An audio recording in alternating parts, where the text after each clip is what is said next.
दोस्तों, हाल ही में नरेंद्र मोदी द्वारा किए गए 5 बड़े ऐलान जो पूरे देश में चर्चा का विषय बने हुए हैं, जिससे पूरे देश के अम्बेडकरवादियों में उत्साह का माहौल है। खासकर 5वां ऐलान जो सबसे महत्वपूर्ण है। तो चलिए नरेंद्र मोदी के पहले ऐलान से ही शुरुआत करते हैं। जब प्रधानमंत्री नरेंद्र मोदी ने अपने पहले ऐलान की शुरुआत की तो मंच पर सन्नाटा छा गया था, लेकिन वो सन्नाटा उम्मीद का था, एक ऐसी उम्मीद का जो दशकों से कुंठित हो चुकी थी। उन्होंने कहा कि अब देश की हर यूनिवर्सिटी में अंबेडकर अध्ययन केंद्र स्थापित किया जाएगा और ये सिर्फ एक औपचारिक घोषणा नहीं होगी, बल्कि भारत की शिक्षा व्यवस्था की आत्मा को बदलने वाला एक क्रांतिकारी कदम साबित होगा। कल्पना कीजिए उन लाखों छात्रों की जो कैंपस में घूमते हैं, किताबों के पन्नों में खो जाते हैं, लेकिन कभी ये नहीं सोच पाते कि उनके हाथ में जो संविधान है वो किस संघर्ष की उपज है।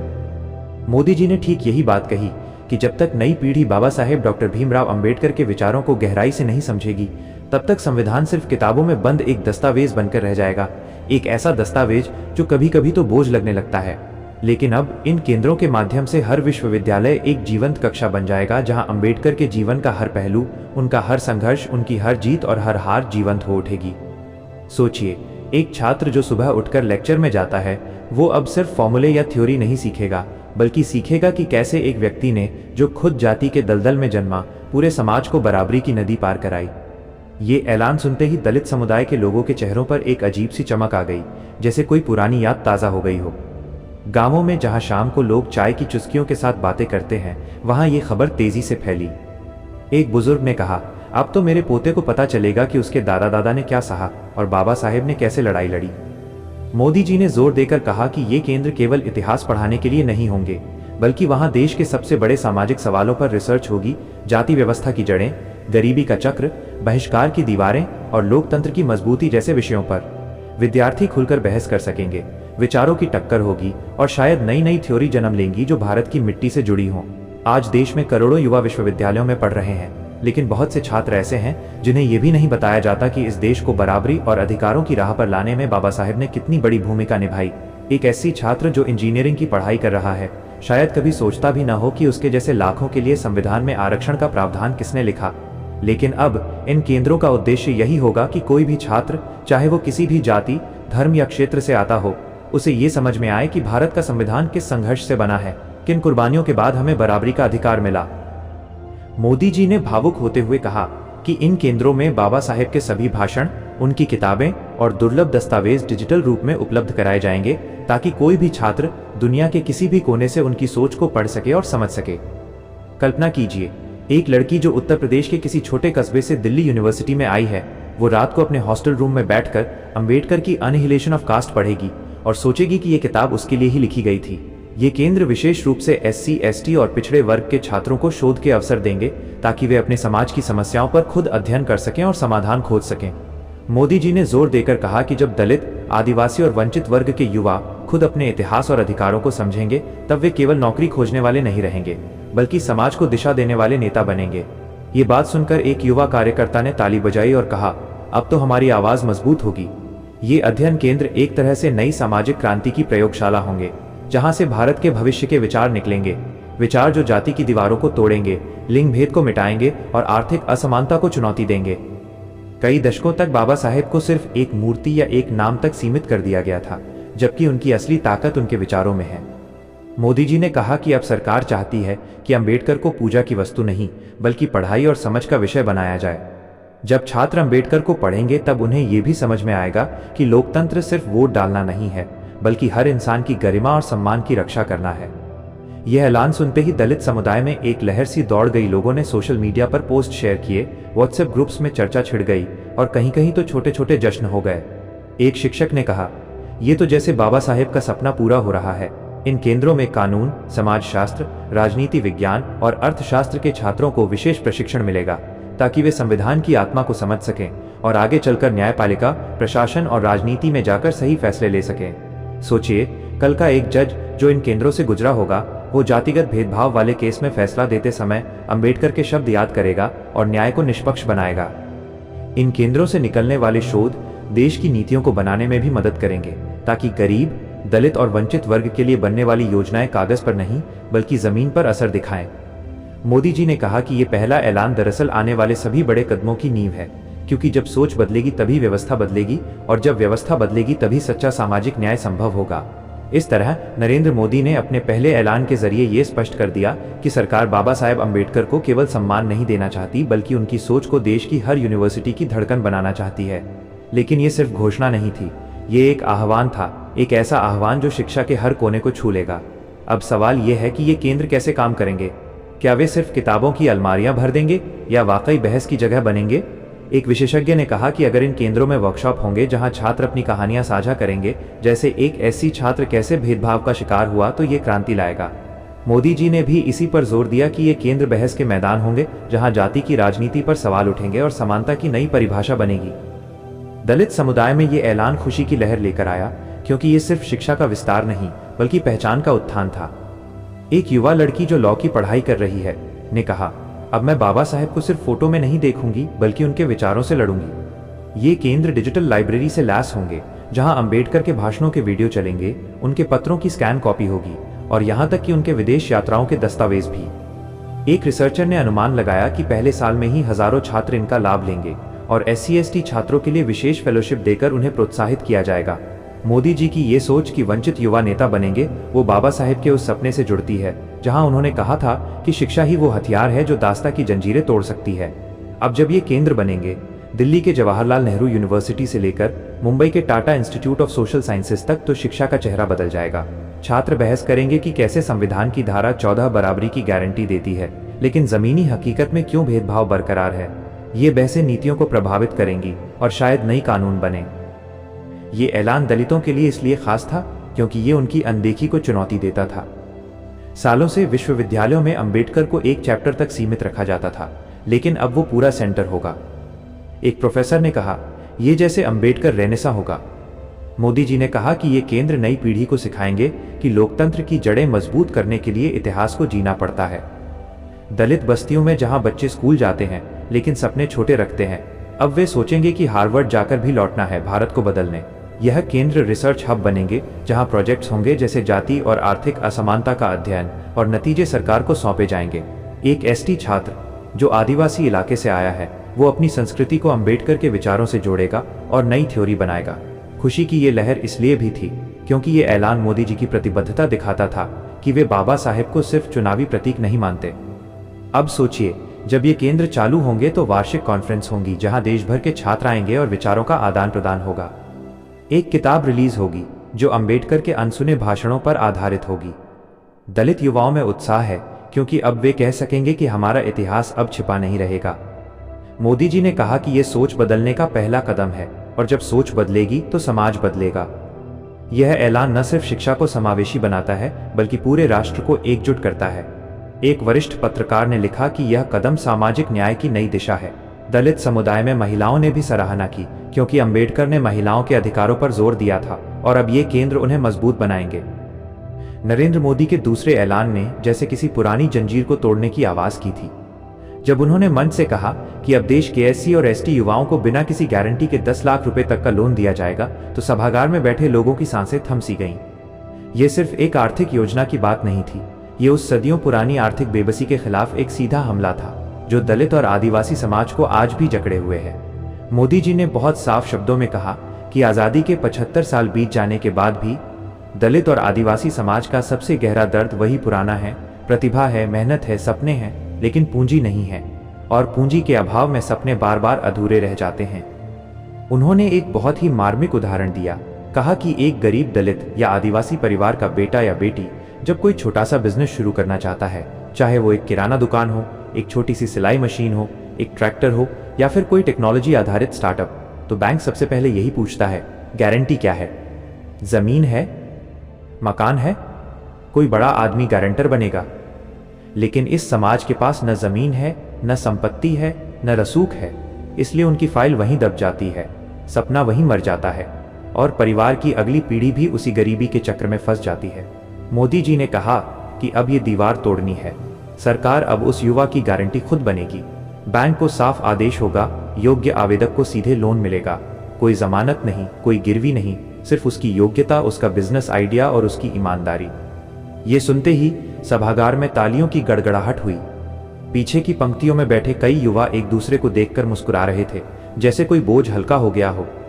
मोदी जी ने आगे कहा कि ये 10 लाख रुपए का लोन सिर्फ छोटे मोटे कामों के लिए नहीं होगा।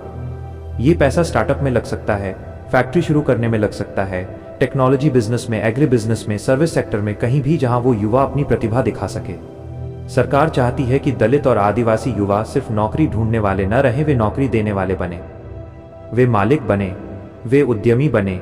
और जब एक दलित युवा मालिक बनता है तो सिर्फ उसका अपना आत्मसम्मान नहीं बढ़ता, पूरे समाज की सोच बदलती है। लोग उसे अब सिर्फ मजदूर या नौकरी पेशा व्यक्ति के रूप में नहीं देखते, बल्कि एक सफल उद्यमी के रूप में देखते हैं। मोदी जी ने बहुत भावुक होकर कहा कि जब तक देश का वंचित समाज आर्थिक रूप से मजबूत नहीं होगा, तब तक सामाजिक बराबरी सिर्फ भाषणों और किताबों में रहेगी। यह योजना बाबा साहेब डॉक्टर भीमराव अंबेडकर के उस सपने से सीधे जुड़ी है, जिसमें उन्होंने कहा था कि राजनीतिक आज़ादी तब तक अधूरी है जब तक आर्थिक आज़ादी न मिले। उन्होंने याद दिलाया कि बाबा साहेब ने हमेशा जोर दिया था कि दलित समाज को सिर्फ वोट का अधिकार नहीं चाहिए, उसे आर्थिक शक्ति, स्वतंत्रता और आत्मनिर्भरता का अधिकार चाहिए। और अब सरकार उस दिशा में एक ठोस कदम उठा रही है। ये लोन सिर्फ पैसा देने तक सीमित नहीं रहेगा। मोदी जी ने साफ कहा कि सरकार इन युवाओं को केवल चेक थमाकर विदा नहीं करेगी। उन्हें ट्रेनिंग दी जाएगी, बिजनेस प्लान कैसे बनाना है, मार्केटिंग कैसे करनी है, अकाउंट्स कैसे रखने हैं, डिजिटल पेमेंट कैसे इस्तेमाल करना है, कानूनी नियम क्या है, सब कुछ सिखाया जाएगा, ताकि उनका उद्यम सच में खड़ा हो सके और वे कर्ज के बोझ में डूबकर फिर से हताश न हों। ये एक तरह से पूरा सपोर्ट सिस्टम होगा, mentorship, skill training, market linkage और शुरुआती दौर में मार्गदर्शन। उन्होंने एक बहुत महत्वपूर्ण बात कही, जब एक दलित या आदिवासी युवा अपना कारोबार शुरू करेगा तो गांवों, कस्बों और छोटे शहरों में रोजगार के नए दरवाजे खुलेंगे। वो सिर्फ खुद को आत्मनिर्भर नहीं बनाएगा, वो अपने आसपास के 10-15 लोगों को भी रोजगार देगा। इससे पूरे समुदाय की आर्थिक स्थिति में बदलाव आएगा। और सबसे बड़ी बात, पीढ़ियों से चली आ रही गरीबी की जंजीर टूटेगी। एक पीढ़ी जो खुद आत्मनिर्भर बनेगी, वो अपने बच्चों को भी आत्मनिर्भर बनाना सिखाएगी। ये चक्र टूटेगा। सभागार में बैठे कई लोगों की आंखें नम हो गईं। एक बुजुर्ग ने धीरे से कहा, मेरे बेटे को तो बैंक ने कभी लोन नहीं दिया, अब मेरे पोते के लिए रास्ता खुलेगा। मोदी जी ने कहा कि ये योजना देश के उन लाखों युवाओं के लिए है जो प्रतिभाशाली हैं, मेहनती हैं, लेकिन जिनके पास शुरुआत करने के लिए एक छोटी सी पूंजी भी नहीं है। अब सरकार कह रही है, तुम्हारे पास सपना है, मेहनत है, ईमानदारी है, बस इतना काफी है, बाकी हम संभाल लेंगे। ये ऐलान सुनकर सोशल मीडिया पर भी एक अलग ही लहर दौड़ी। कई युवा या जिन्हें बैंक ने दरवाजे से लौटा दिया था, उन्होंने अपनी कहानियां शेयर की। एक युवा ने लिखा, आज पहली बार लगा कि सरकार सच में हमारी तरफ देख रही है। एक लड़की ने लिखा, मैंने फैशन डिजाइनिंग सीखी है, लेकिन मशीन और कच्चा माल खरीदने के लिए पैसे नहीं थे, अब शायद मेरा सपना पूरा हो। मोदी जी ने इस ऐलान को सिर्फ आर्थिक मदद तक सीमित नहीं रखा, उन्होंने इसे सामाजिक संदेश भी दिया। कहा कि जब एक दलित युवा सफल उद्यमी बनेगा तो उसके बच्चे स्कूल में सिर ऊंचा करके कह सकेंगे, मेरे पिताजी का अपना कारखाना है, दुकान है, कंपनी है। ये आत्मविश्वास समाज की सोच को बदल देगा। जातिगत भेदभाव कम होगा, क्योंकि आर्थिक शक्ति सम्मान लाती है। लोग मजबूरन उस व्यक्ति को महत्व देने लगेंगे जो पहले उनके लिए अदृश्य था। उन्होंने ये भी बताया कि इस योजना के तहत विशेष रूप से उन क्षेत्रों पर ध्यान दिया जाएगा जहां एससी और एसटी आबादी ज्यादा है। उत्तर प्रदेश, बिहार, मध्य प्रदेश, राजस्थान, ओडिशा, झारखंड, छत्तीसगढ़ जैसे राज्य। वहां विशेष कैंप लगेंगे जहां युवा बिजनेस आइडिया लेकर आएंगे और उसी दिन उनकी स्क्रीनिंग होगी, ट्रेनिंग शुरू होगी। ये दूसरा ऐलान इसलिए भी महत्वपूर्ण था क्योंकि ये पहली बार इतने बड़े पैमाने पर बिना गारंटी के लोन देने की बात कर रहा था। पहले भी कई योजनाएं आईं, लेकिन उनमें या तो बहुत कम राशि थी या शर्तें इतनी कठिन थीं कि असल में बहुत कम लोग लाभान्वित हो पाते थे। इस बार मोदी जी ने कहा, शर्तें आसान होंगी, प्रक्रिया तेज होगी और अस्वीकृति का कारण सिर्फ धोखाधड़ी या गलत जानकारी ही होगा, न कि गारंटी का न होना। दलित और आदिवासी समाज में इस ऐलान ने एक नई ऊर्जा भर दी। लोग आपस में बात कर रहे थे, अब हम भी बड़े बनेंगे, अब हम भी मालिक बनेंगे। कई जगहों पर छोटे छोटे समारोह हो रहे थे जहां युवा अपने बिजनेस आइडिया एक दूसरे को बता रहे थे और उत्साह से कह रहे थे, बस अब शुरुआत करनी है। मोदी जी ने अंत में एक बहुत गहरी बात कही, हम चाहते हैं कि भारत का विकास किसी एक वर्ग, एक जाति या एक क्षेत्र तक सीमित न रहे। हम चाहते हैं कि हर उस हाथ तक विकास पहुंचे जो मेहनत करता है, जो सपने देखता है। और जब दलित और आदिवासी युवा आर्थिक रूप से मजबूत होंगे, तभी भारत सच्चे अर्थों में एक समावेशी और समृद्ध राष्ट्र बनेगा। ये ऐलान सिर्फ 10 लाख रुपए का लोन नहीं था, ये एक संदेश था कि अब तुम्हारी बारी है, अब तुम्हारा समय है। और इस संदेश ने दलित बस्तियों, आदिवासी गांवों और छोटे शहरों के मोहल्लों में खुशी की एक नई लहर पैदा कर दी थी। नरेंद्र मोदी के तीसरे ऐलान ने जैसे किसी बंद दरवाजे को पूरी ताकत से खोल दिया हो। जब उन्होंने मंच पर खड़े होकर कहा कि अब दलित और आदिवासी छात्रों को विदेश में पढ़ने के लिए विशेष स्कॉलरशिप दी जाएगी, तो वो पल सिर्फ एक घोषणा का नहीं रहा, वो एक पीढ़ी की सदियों पुरानी हताशा को चुनौती देने वाला क्षण बन गया। मोदी जी ने बहुत साफ और गहरे शब्दों में कहा कि भारत में लाखों एससी और एसटी छात्र ऐसे हैं जिनमें दुनिया के किसी भी बड़े वैज्ञानिक, प्रोफेसर, इंजीनियर, नीति निर्माता या विचारक बनने की पूरी क्षमता मौजूद है, लेकिन उनका सपना सिर्फ इसलिए टूट जाता है क्योंकि विदेश में पढ़ाई का खर्च लाखों में नहीं करोड़ों में चला जाता है, और उस खर्च का बोझ वो गरीब परिवार कभी नहीं उठा सकता। उन्होंने कहा कि अब ये सरकार उस सपने को सरकारी ताकत देगी। कोई भी होनहार दलित या आदिवासी छात्र सिर्फ इसलिए हार न माने कि उसके पास पैसे नहीं है। यह स्कॉलरशिप सिर्फ कॉलेज की फीस भरने तक सीमित नहीं रहेगी। इसमें रहने का खर्च, खाने का खर्च, किताबें, रिसर्च सामग्री, लैब फीस, यात्रा खर्च, स्वास्थ्य बीमा सब कुछ शामिल होगा, ताकि छात्र को सिर्फ पढ़ाई पर ध्यान देना पड़े, न कि रोजी रोटी की चिंता करनी पड़े। मोदी जी ने जोर देकर कहा कि जब एक गरीब दलित परिवार का बेटा या बेटी Harvard, Oxford, MIT, Stanford, Cambridge या किसी और विश्वस्तरीय संस्थान में पढ़ेगा, तो वो सिर्फ एक डिग्री लेकर नहीं लौटेगा, वो भारत के लिए वैश्विक स्तर की समझ, आत्मविश्वास, नेटवर्क और नई सोच लेकर लौटेगा। यह सुनते ही सभागार में गहरी खामोशी छा गई और फिर धीरे धीरे तालियों की आवाज बढ़ती गई। पीछे की पंक्तियों में बैठी कई माताएं आंसू पोंछ रही थीं। एक बुजुर्ग ने धीरे से कहा, मेरी पोती को तो सपना दिखाने की हिम्मत भी नहीं होती थी, अब शायद वो भी दुनिया देख सके। मोदी जी ने कहा कि ये योजना सिर्फ व्यक्तिगत सफलता के लिए नहीं है, ये पूरे समाज को ऊपर उठाने वाली योजना है, क्योंकि जब वो छात्र वापस आएगा तो वो अपने गांव, अपने मोहल्ले, अपने समुदाय के लिए एक जीवंत रोल मॉडल बनेगा। वो हजारों बच्चों को प्रेरणा देगा।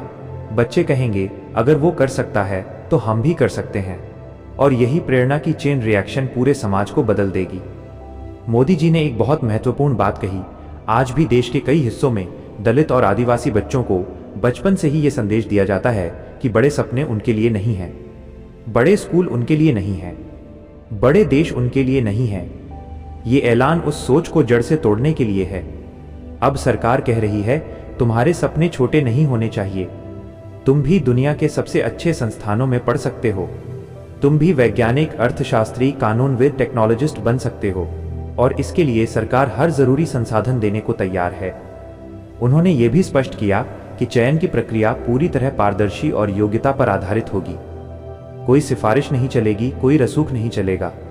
सिर्फ मेरिट, सिर्फ परीक्षा का प्रदर्शन, सिर्फ उस छात्र की लगन और सपने, ताकि किसी भी योग्य बच्चे के साथ अन्याय न हो। ये स्कॉलरशिप विज्ञान, इंजीनियरिंग, चिकित्सा, कानून, अर्थशास्त्र, सामाजिक विज्ञान, प्रबंधन, कृत्रिम बुद्धिमत्ता, पर्यावरण विज्ञान, सभी क्षेत्रों में पढ़ाई को बढ़ावा देगी, ताकि ये छात्र आगे चलकर भारत की नीति निर्माण, अनुसंधान, उद्योग और विकास में अहम भूमिका निभा सकें। मोदी जी ने बहुत भावुक होकर याद दिलाया कि बाबा साहेब डॉक्टर भीमराव अंबेडकर ने खुद विदेश जाकर पढ़ाई की थी। कोलंबिया यूनिवर्सिटी और लंदन स्कूल ऑफ इकोनॉमिक्स में उन्होंने जो ज्ञान हासिल किया, वही ज्ञान लेकर उन्होंने भारत का संविधान लिखा। उन्होंने कहा कि अगर बाबा साहेब को विदेश में पढ़ने का मौका न मिलता तो शायद आज हमारा संविधान इतना मजबूत, इतना समावेशी और इतना न्यायपूर्ण नहीं होता। इसलिए ये स्कॉलरशिप उनके संघर्ष और उनकी सोच को आगे बढ़ाने का एक आधुनिक रूप है। हम चाहते हैं कि आज के युवा भी वही रास्ता अपनाएं जो बाबा साहेब ने अपनाया था, ज्ञान लेकर लौटें और उस ज्ञान से देश को नई दिशा दें। ये ऐलान सुनकर सोशल मीडिया पर भी एक अलग ही उत्साह दिखा। कई दलित और आदिवासी छात्रों ने अपनी कहानियां साझा की। एक लड़के ने लिखा, मैंने कभी सोचा भी नहीं था कि मैं विदेश पढ़ सकता हूं। आज पहली बार लगा कि मेरा सपना असंभव नहीं है। एक लड़की ने लिखा, मेरे पिता मजदूरी करते हैं, अब शायद मैं उन्हें बता सकूं कि उनकी बेटी भी हार्वर्ड जा सकती है। कई शिक्षकों और सामाजिक कार्यकर्ताओं ने इसे ऐतिहासिक कदम बताया। मोदी जी ने कहा कि जब ये छात्र वापस आएंगे तो वे सिर्फ व्यक्तिगत सफलता हासिल नहीं करेंगे, वे अपने समुदाय में शिक्षा की नई लहर लाएंगे। वे अपने छोटे भाई बहनों को पढ़ाई के लिए प्रेरित करेंगे। वे गांव में जाकर बच्चों को बताएंगे कि दुनिया कितनी बड़ी है और हम भी उस दुनिया का हिस्सा बन सकते हैं। इससे पूरे समुदाय में शिक्षा के प्रति एक नया उत्साह जागेगा। गरीबी और जाति की वजह से जो सपने दबाए जा रहे थे, वे अब हवा पकड़ने लगेंगे। उन्होंने ये भी बताया कि सरकार इस स्कॉलरशिप को लंबे समय तक चलाने के लिए प्रतिबद्ध है। हर साल सैकड़ों छात्रों को ये मौका मिलेगा और धीरे धीरे ये संख्या बढ़ती जाएगी। विशेष ध्यान उन क्षेत्रों पर दिया जाएगा जहां एससी और एसटी आबादी ज्यादा है, और जहां बच्चों के पास विदेश जाने का सपना देखने तक की हिम्मत नहीं होती। वहां विशेष काउंसलिंग सेंटर खोले जाएंगे जहां बच्चों को विदेशी यूनिवर्सिटीज के बारे में बताया जाएगा, आवेदन कैसे करना है, कैसे तैयारी करनी है, सब कुछ सिखाया जाएगा। ये तीसरा ऐलान इसलिए भी खास था क्योंकि ये सिर्फ भारत के अंदर की दीवारें नहीं तोड़ रहा था, ये भारत को वैश्विक मंच पर बराबरी से खड़ा कर रहा था। मोदी जी ने अंत में कहा, हम चाहते हैं कि भारत का हर बच्चा, चाहे वो किसी भी जाति, किसी भी क्षेत्र से हो, दुनिया के सबसे बड़े मंच पर बराबरी के साथ खड़ा दिखे। और जब दलित और आदिवासी बच्चे दुनिया के शीर्ष संस्थानों से पढ़कर लौटेंगे, तभी भारत सच्चे अर्थों में एक वैश्विक शक्ति बन पाएगा। ये ऐलान दलित और आदिवासी समाज में एक नई उम्मीद की लहर लेकर आया। गांवों में, चाय की दुकानों पर, घरों में लोग एक दूसरे से कह रहे थे, अब हमारे बच्चे भी बड़े नाम होंगे, अब हमारे बच्चे भी दुनिया देखेंगे। और यही बात, ये छोटा सा वाक्य सदियों की हताशा को धीरे धीरे पिघला रहा था। ये सिर्फ स्कॉलरशिप की बात नहीं थी, ये एक संदेश था कि अब तुम्हारे सपनों की कोई सीमा नहीं है, अब तुम भी आकाश छू सकते हो। और इस संदेश ने हजारों लाखों दिलों में एक नई आग जला दी थी। नरेंद्र मोदी के चौथे ऐलान ने जैसे किसी लंबे समय से दबी हुई चीख को आवाज दी हो। जब उन्होंने मंच पर खड़े होकर कहा कि अब SC/ST अत्याचार के मामलों के लिए पूरे देश में फास्ट ट्रैक कोर्ट बनाए जाएंगे, तो वो पल सिर्फ कानूनी सुधार की बात नहीं था, वह उस सदियों पुराने अन्याय के खिलाफ एक सीधा, तेज और बिना किसी समझौते वाला वार था। मोदी जी ने बहुत साफ और कठोर शब्दों में कहा कि भारत का संविधान हर नागरिक को बराबरी का अधिकार देता है, सम्मान का अधिकार देता है, जीने का अधिकार देता है, लेकिन जमीनी हकीकत यह है कि आज भी जब किसी दलित या आदिवासी पर अत्याचार होता है तो न्याय की राह इतनी लंबी और कष्टदायी हो जाती है कि पीड़ित परिवार टूट जाता है, हिम्मत हार जाता है और कई बार तो सच बोलने से ही डर जाता है। उन्होंने कहा कि थाने में शिकायत दर्ज कराने से लेकर गवाह तैयार करने तक, चार्जशीट दाखिल होने तक और फिर अदालत में सुनवाई तक सालों लग जाते हैं। इस बीच गवाह डर जाते हैं, पुलिस फाइलें लटका देती है, दबाव बनता है, समझौते करवाए जाते हैं और पीड़ित को लगता है कि शायद न्याय मिलना ही नहीं है। मोदी जी ने आवाज में गुस्सा और दृढ़ता दोनों भरते हुए कहा कि अब ये अन्याय बर्दाश्त नहीं किया जाएगा। अपराध करने वाले को तुरंत सजा मिलनी चाहिए और पीड़ित को तुरंत न्याय मिलना चाहिए। इसलिए अब देश भर में विशेष फास्ट ट्रैक कोर्ट बनाए जाएंगे जिनमें सिर्फ और सिर्फ अनुसूचित जाति और अनुसूचित जनजाति अत्याचार निवारण अधिनियम से जुड़े मामले सुने जाएंगे। इन कोर्ट्स को तय समय सीमा में फैसला देना होगा, कोई केस सालों तक नहीं घसीटा जाएगा। मोदी जी ने साफ कहा कि जब तक सजा जल्दी नहीं होगी तब तक अत्याचार रुकने वाले नहीं हैं, क्योंकि अपराधी को कानून का कोई डर नहीं रहता। वो जानता है कि सालों तक केस चलता रहेगा, गवाह थक जाएंगे, पीड़ित हार मान लेगा और आखिरकार या तो समझौता हो जाएगा या केस कमजोर पड़ जाएगा। इस चक्र को तोड़ने के लिए फास्ट ट्रैक कोर्ट्स का फैसला लिया गया है। उन्होंने आगे बताया कि इन कोर्ट्स में विशेष रूप से प्रशिक्षित जज नियुक्त किए जाएंगे, सरकारी वकील भी विशेष रूप से तैयार किए जाएंगे। तकनीकी खामियों या छोटी मोटी प्रक्रियागत गलतियों के बहाने आरोपी बच नहीं पाएगा। सबूतों का सही मूल्यांकन होगा, गवाहों की सुरक्षा सुनिश्चित की जाएगी और सुनवाई में तेजी लाई जाएगी। मोदी जी ने जोर देकर कहा कि ये सिर्फ कानूनी बदलाव नहीं है, ये एक बहुत बड़ा सामाजिक संदेश है। ये संदेश है कि अब दलित और आदिवासी पर हाथ उठाने वाला सीधे सरकार और कानून से टकराएगा। अब कोई भी सोचकर नहीं करेगा कि केस तो लंबा चलेगा ही, पीड़ित थक जाएगा ही। सभागार में बैठे कई लोगों की आंखें नम हो गईं। एक महिला जिसके परिवार के साथ कुछ साल पहले अत्याचार हुआ था और केस अभी भी लंबित था, धीरे से बोली, काश ये पहले हो जाता, मेरे पति को शायद बचाया जा सकता था।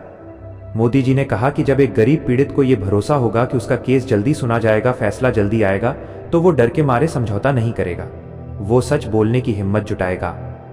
गवाह भी आगे आएंगे क्योंकि उन्हें पता होगा कि न्याय की राह अब छोटी और सुरक्षित है।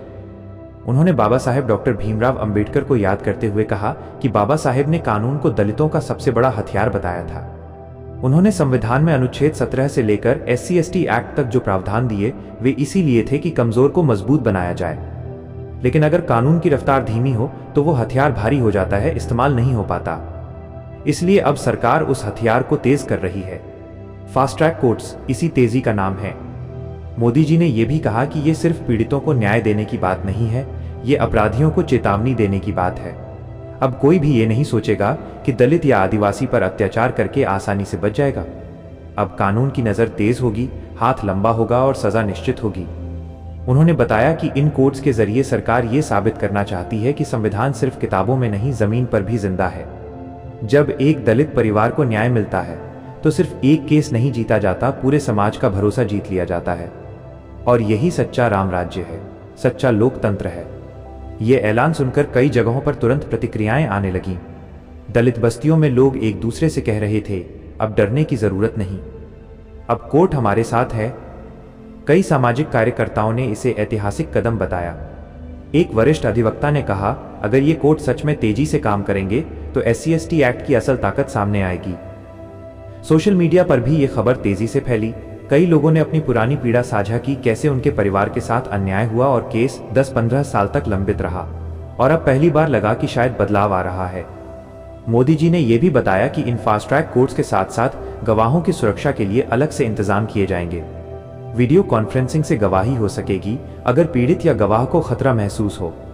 पीड़ित परिवार को कानूनी सहायता मुफ्त में मिलेगी और सबसे महत्वपूर्ण, इन कोर्ट्स की मॉनिटरिंग के लिए एक अलग से उच्च स्तरीय समिति बनाई जाएगी ताकि कहीं कोई लापरवाही या देरी न हो। यह चौथा ऐलान इसलिए भी गहरा असर छोड़ रहा था क्योंकि यह सिर्फ कागजी न्याय की बात नहीं कर रहा था, ये उस डर को खत्म करने की बात कर रहा था जो सदियों से दलित और आदिवासी समाज के मन में बसता रहा है। डर की अगर आवाज उठाई तो बदला लिया जाएगा, डर की अगर शिकायत की तो परिवार उजड़ जाएगा, डर की न्याय मिलेगा नहीं। मोदी जी ने कहा कि अब यह डर खत्म होना चाहिए। अब आवाज उठाने वाले को डरना नहीं चाहिए, अपराधी को डरना चाहिए। अंत में उन्होंने एक बहुत गहरी बात कही, जब तक आखिरी दलित को भी ये भरोसा नहीं हो जाता कि कानून उसका साथ देगा, तब तक हमारा संविधान अधूरा है और हम इसी अधूरेपन को पूरा करने के लिए काम कर रहे हैं। ये ऐलान सुनकर गांवों में, कस्बों में, शहरों की बस्तियों में एक नई हिम्मत जाग रही थी। लोग कह रहे थे, अब हम चुप नहीं रहेंगे, अब हम लड़ेंगे, क्योंकि अब न्याय पास है, बहुत पास। और यही बात, ये छोटा सा बदलाव सदियों के अन्याय के खिलाफ एक नई लड़ाई की शुरुआत थी। नरेंद्र मोदी के 5वें और आखिरी ऐलान ने जैसे किसी लंबे समय से अधूरे रह गए सपने को आखिरकार पूरा होने का आभास दे दिया। जब उन्होंने मंच पर खड़े होकर कहा कि अब 50 करोड़ रुपए की लागत से बाबा साहेब डॉक्टर भीमराव अंबेडकर की एक भव्य प्रतिमा बनाई जाएगी, तो वो पल सिर्फ एक मूर्ति निर्माण की घोषणा नहीं था, वो एक पूरे समाज के आत्मसम्मान, उसकी पहचान और उसकी ऐतिहासिक उपस्थिति को फिर से स्थापित करने का सबसे भावुक और शक्तिशाली कदम था। मोदी जी ने बहुत गहराई से कहा कि ये प्रतिमा सिर्फ पत्थर, कांस्य या धातु की कोई आकृति नहीं होगी, यह देश की चेतना का प्रतीक होगी। यह उस भारत का जीवंत स्मारक होगी जिसका सपना बाबा साहेब ने देखा था, एक ऐसा भारत जहां किसी इंसान को उसकी जाति की वजह से छोटा नहीं समझा जाएगा, जहां हर व्यक्ति की गरिमा और सम्मान सर्वोपरि होगा, जहां संविधान सिर्फ कागज पर नहीं बल्कि हर सांस में जिएगा। उन्होंने कहा कि यह प्रतिमा आने वाली पीढ़ियों के लिए एक स्थायी पाठशाला बनेगी।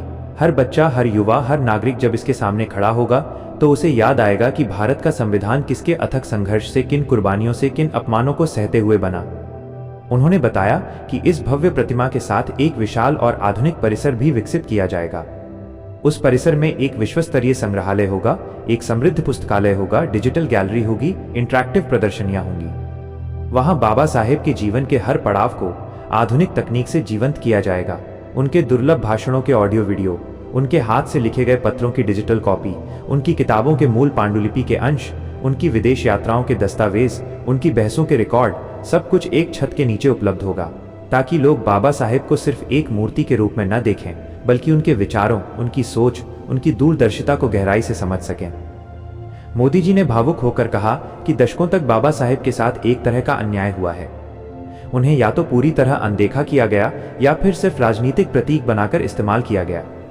कभी उनकी मूर्तियां तोड़ी गईं, कभी उनके नाम पर सियासत की गई, लेकिन उनकी असली ताकत, उनके विचारों, उनके दर्शन, उनकी क्रांतिकारी सोच को कभी वो सम्मान नहीं मिला जिसके वे हकदार थे। अब सरकार इस ऐतिहासिक अन्याय का जवाब देना चाहती है। ये 50 करोड़ की प्रतिमा सिर्फ एक स्मारक नहीं है, ये उस अन्याय के खिलाफ एक गरजता हुआ जवाब है।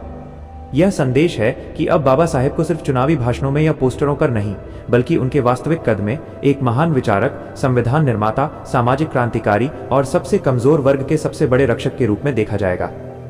उन्होंने कहा कि जब यह प्रतिमा बनकर तैयार होगी तो वो सिर्फ दिल्ली या किसी एक शहर की पहचान नहीं बनेगी, वो पूरे भारत के दलित, शोषित, वंचित और पीड़ित समाज के आत्मसम्मान की पहचान बनेगी। लोग दूर दूर से आएंगे, परिवार अपने बच्चों को लेकर आएंगे, पिता अपनी बेटी को बताएंगे, देखो यही वो व्यक्ति हैं जिन्होंने हमें वोट का अधिकार दिलाया, यही वो व्यक्ति हैं जिन्होंने हमें शिक्षा का अधिकार दिलाया, यही वो व्यक्ति हैं जिन्होंने संविधान में बराबरी का अधिकार लिखा। माँ अपने बच्चे को समझाएगी कि जब दुनिया हमें नीचा दिखाती थी तब इस इंसान ने हमें सिर उठाकर जीने की ताकत दी। मोदी जी ने बहुत जोर देकर कहा कि ये प्रतिमा सरकार की उस अटूट प्रतिबद्धता का प्रतीक है कि संविधान से, सामाजिक न्याय से, बाबा साहेब के सपनों से कोई समझौता नहीं होगा। जब लोग इस प्रतिमा के सामने खड़े होंगे तो उन्हें ये एहसास होगा कि लोकतंत्र की असली ताकत ताजमहलों में, विशाल महलों में, ऊंची इमारतों में नहीं, बल्कि उस इंसान के विचारों में है जिसने सबसे कमजोर को सबसे मजबूत बनाने का संकल्प लिया था, जिसने कहा था कि मैं तब तक चैन से नहीं बैठूंगा जब तक आखिरी दलित को भी वो सम्मान और अधिकार नहीं मिलता जो संविधान ने उसे दिया है। ये ऐलान सुनते ही सभागार में एक गहरी भावुकता छा गई। कई लोगों की आंखें नम थीं। एक बुजुर्ग दलित कार्यकर्ता धीरे से बोले, मैंने जिंदगी भर बाबा साहेब को सिर्फ फोटो में देखा, अब मेरे पोते पोतियां उन्हें इतने बड़े रूप में देख सकेंगे। सोशल मीडिया पर भी ये खबर आग की तरह फैल गई। लोग लिख रहे थे, आज पहली बार लगा कि बाबा साहेब को उनका असली स्थान मिल रहा है। कई युवाओं ने कहा, अब हमारी आने वाली पीढ़ियां गर्व से कह सकेंगी कि हमारे सबसे बड़े नेता को देश ने वो सम्मान दिया जिसके वे हकदार थे। मोदी जी ने अंत में एक बहुत गहरी बात कही, ये प्रतिमा सिर्फ देखने की चीज नहीं होगी, ये एक जीवित संदेश होगी। ये हर उस इंसान को याद दिलाएगी जो कभी अपमानित हुआ, कभी कुचला गया, कभी हाशिए पर रखा गया कि तुम अकेले नहीं हो, तुम्हारा संघर्ष देखा गया है, तुम्हारी आवाज सुनी गई है और अब तुम्हारा सम्मान पूरे देश के सामने होगा। ये 5वां ऐलान इसलिए सबसे भावनात्मक था क्योंकि ये सिर्फ भौतिक निर्माण की बात नहीं कर रहा था। ये एक पूरे समाज के मन में सदियों से जमा अपमान, उपेक्षा और अनदेखेपन को धोने की बात कर रहा था। ये कह रहा था कि अब बाबा साहेब सिर्फ एक नाम नहीं रहेंगे, वे भारत की आत्मा बन जाएंगे। वे हर उस बच्चे की प्रेरणा बन जाएंगे जो अपने आप को छोटा समझता है।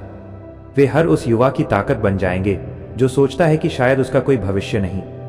और जब ये प्रतिमा बनकर खड़ी होगी, जब उस परिसर में बच्चे घूमेंगे, जब वे बाबा साहेब के विचारों को सुनेंगे, पढ़ेंगे, महसूस करेंगे, तब ये सिर्फ एक मूर्ति नहीं होगी, यह एक नई शुरुआत होगी। एक ऐसी शुरुआत जिसमें दलित समाज सिर्फ सम्मान मांगने वाला नहीं रहेगा, वो सम्मान का हकदार और उसका दावा करने वाला होगा। इस तरह नरेंद्र मोदी ने अपने इन 5 ऐलानों के जरिए न सिर्फ दलित और आदिवासी समाज को संबोधित किया, उन्होंने एक पूरे राष्ट्र को याद दिलाया कि जब तक सबसे कमजोर का उत्थान नहीं होगा, तब तक भारत का उत्थान अधूरा रहेगा। और यही 5 ऐलान मिलकर उस अधूरेपन को पूरा करने की दिशा में एक ऐतिहासिक कदम साबित हुए। दलित बस्तियों में, आदिवासी गांवों में, छोटे शहरों के मोहल्लों में आज एक अलग ही खुशी है। लोग कह रहे हैं, शायद अब हमारा समय सच में आ गया है।